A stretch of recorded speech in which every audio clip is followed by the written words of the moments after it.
માર્ગે દોરે છે। ભાઈ તમે ગેરમાર્ગે દોરાઈને અહીં આવ્યા છો? પાછળવાળા તમે ગેરમાર્ગે દોરાઈને આવ્યા છો? નથી ને? તમે બધા સમજુ લોકો છો, કોઈ આમાંથી ગેરમાર્ગે દોરાય એવા નથી। ત્યારે ડેડિયાપાડામાં દેશના વડાપ્રધાન શ્રી નરેન્દ્રભાઈ મોદીજી આવ્યા।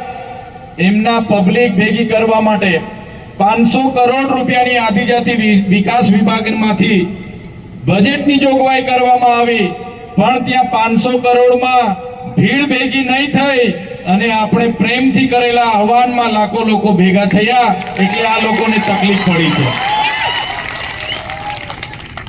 એમને હતું કે ભાઈ આદિવાસી વિસ્તારમાં તો એક ચૈતર વસાવો છે, તે બધાને જાગૃત કરે છે, ભેગા કરે છે, એમની લડાઈ લડે છે, અધિકારોની વાત કરે છે, ખેડૂતની વાત કરે છે, વિદ્યાર્થીઓની વાત કરે છે, મહિલાઓની વાત કરે છે, કર્મચારીઓની વાત કરે છે।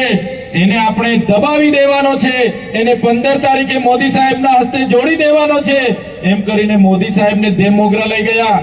દેવમોગરાથી નરેન્દ્રભાઈ મોદીને ડેડિયાપાડા લાવ્યા, પણ આપણે એક એલાન કર્યું કે અમે 1 લાખથી પણ વધારે લોકો નેત્રંગમાં ભેગા થશું અને બધા પ્રેમથી 1 લાખ પણ વધારે લોકો નેત્રંગમાં આવ્યા। આ આપણી તમારી ને અમારી બધાની તાકાત છે।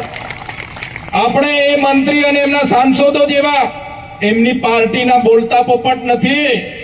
આપણે સ્વતંત્ર હવાલાવાળા લોકો છે અને અમે બધા સ્વતંત્ર હવાલો લઈને ફરીએ છીએ। અમે બોલીએ એટલે અમને જેલ કરે। આગળ યુવરાજભાઈની સાથે અમે શિક્ષકોની ભરતી માટે લડ્યા, અમે વિદ્યાર્થીઓને પોસ્ટ મેટ્રિક શિષ્યવૃત્તિ મળે એના માટે લડ્યા, અમે ખેડૂતોને એમના પકવેલા ભાવ, પાકના ભાવ યોગ્ય મળે એના માટે લડ્યા। અમે ગાંધીનગરમાં જ્યારે પણ કોઈની સાથે કર્મચારીઓ સાથે અન્યાય થાય એના માટે લડીએ।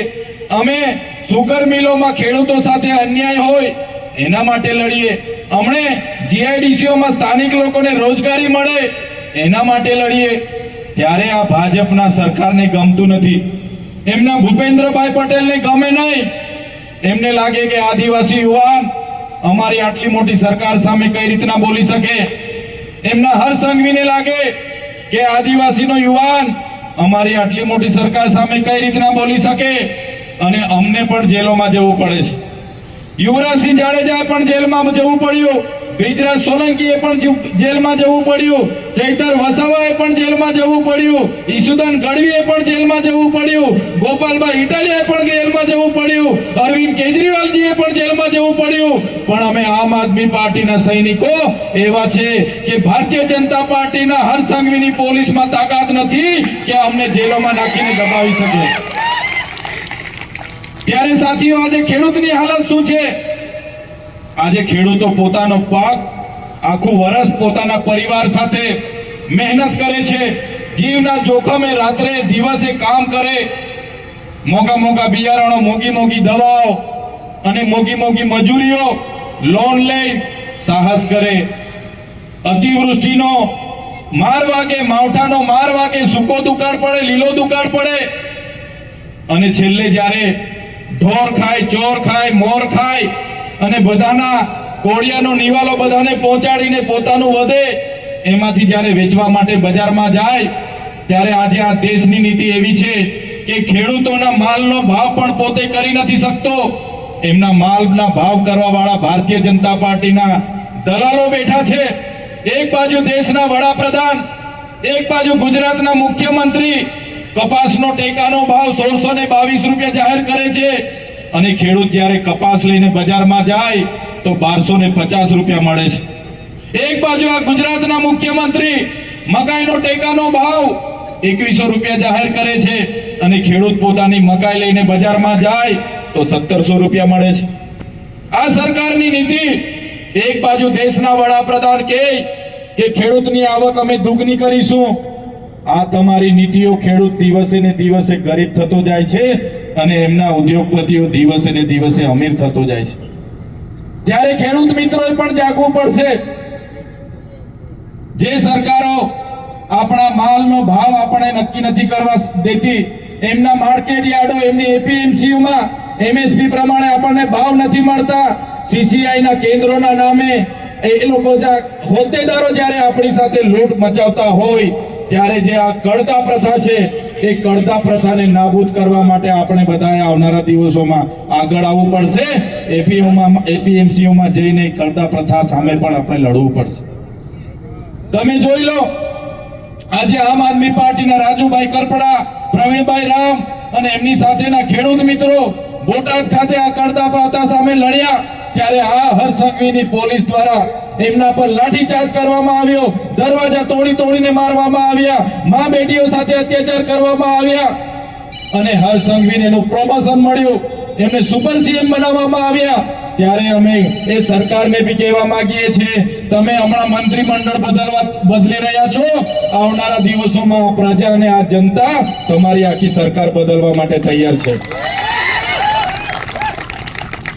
ત્યારે આગળ અમારા સાથી બ્રિજરાજભાઈએ કીધું, આપણા યુવાનો જ્યારે શિક્ષણ માંગે છે ત્યારે આપણને મંદિર મસ્જિદની વાતો કરશે, આપણે રોજગાર માંગીશું ભારત પાકિસ્તાનની વાતો કરશે અને આપણે જ્યારે ખેડૂતો એના પાકના ભાવ માંગશે આપણે વિકાસની વાત કરીશું તો આત્મનિર્ભરની વાત કરશે, રાષ્ટ્રભાવનાની વાત કરશે, પણ આપણા હકની વાત એ લોકો ક્યારે નથી કરતા. ત્યારે બધાએ આપણે જાગવાની જરૂર છે અને આ સરકાર, એમના મંત્રીઓ માત્ર ને માત્ર રબર સ્ટેમ્પ છે. એમના મંત્રીઓની તાકાત નથી, એમના ધારાસભ્ય સાંસદોની તાકાત નથી કે એમની સરકારમાં આપણો અવાજ બને. ત્યારે સાથીઓ, આવનારા દિવસોમાં વિસ્તારમાંથી પણ આપણે આપણો અવાજ બને એવા યુવાનને તાલુકા, જિલ્લા અને વિધાનસભામાં મોકલવા માટે આપણે બધાએ તૈયાર થઈ જવું પડશે. અમે અવારનવાર બોલીએ એટલે અમારો અવાજ દબાવવા માટે અમને જેલો કરવામાં આવે. આગળ મને મારા પરિવાર સાથે 90 દિવસ સુધી જેલમાં રાખવામાં આવ્યો. હમણાં તમે જોયું હશે, એક સામાન્ય બાબતમાં આખું ષડયંત્ર ઊભું કર્યું અને ષડયંત્ર ઊભું કરીને મામલતદાર ટેબલ પર જામીન આપી દે એવી સામાન્ય ઘટનામાં મને વડોદરાની સેન્ટ્રલ જેલમાં રાખવામાં આવ્યો અને સેન્ટ્રલ જેલમાં રાખવામાં ત્યાં પણ એટલી વેદનાઓ, એટલી યાતનાઓ આપવામાં આવી કે તમે ભારતીય જનતા પાર્ટીમાં જોડાઈ જાઓ, તમને મંત્રી તંત્રી બનાવી દઈએ. પણ અમે એ વેદનાઓ વેઠી લીધી, અમારા પરિવારે દુઃખ વીઠી લીધું, અમારા કાર્યકરોએ દુઃખ વીઠી લીધું અને અમે નક્કી કર્યું એ પ્રમાણે અમારી ગરીબ, આદિવાસી, મધ્યમ વર્ગ, ઓબીસી, માઇનોરિટી અને દલિત પીછડા માટે અમે લડીશું. અમે ક્યારે ભારતીય જનતા પાર્ટીમાં જવાના નથી. સાથીઓ, અમે જઈએ, અમે મંત્રી બનીએ, તંત્રી બનીએ, પૈસા લઈ લઈએ, બંગલા થઈ જાય, ગાડીઓ થઈ જાય, પણ એનાથી અમને સંતોષ નથી. તમારા જેવા નાના નાના સામાન્ય લોકો અમારા માટે ફૂલહાર લઈને અમારું સ્વાગત કરે છે, અમારી રાહ જોઈને ઊભા છે, ભૂખા બેઠા છે. આજ અમારા માટે બહુ મોટી પૂંજી અને સંપત્તિ છે. એ ભરોસો અમે ક્યારે તોડીશું નહીં. જ્યારે સમાજને જરૂર પડશે, જ્યારે ગુજરાતના લોકોને જરૂર પડશે, અમે અમારું લોહી વેવડાવી દેવા માટે તૈયાર છે, અમારું ધન આપવા માટે તૈયાર છે, પણ આ ભારતીય જનતા પાર્ટી માટે અમે લડીશું ને લડીશું. ત્યારે આટલી યાતનાઓ વેઠવી પડે અને એવા સંજોગોમાં તમારી બાજુના એક સાંસદ હતા, એમણે પ્રેસ કોન્ફરન્સ કરી અને કીધું કે ચૈતર વસાવા જેલમાં ગયા છે, એની કારકિર્દી અમે પૂરી કરી નાખીશું, એને હમણાં છૂટવા નહીં દઈએ, 3 વર્ષ પછી આવશે. ત્યારે સાંસદને અને તમારા ત્યાંના મંત્રીને પણ કહેવા માંગુ છું, તુમકો કા લગતા થા નહીં લૂટેંગે,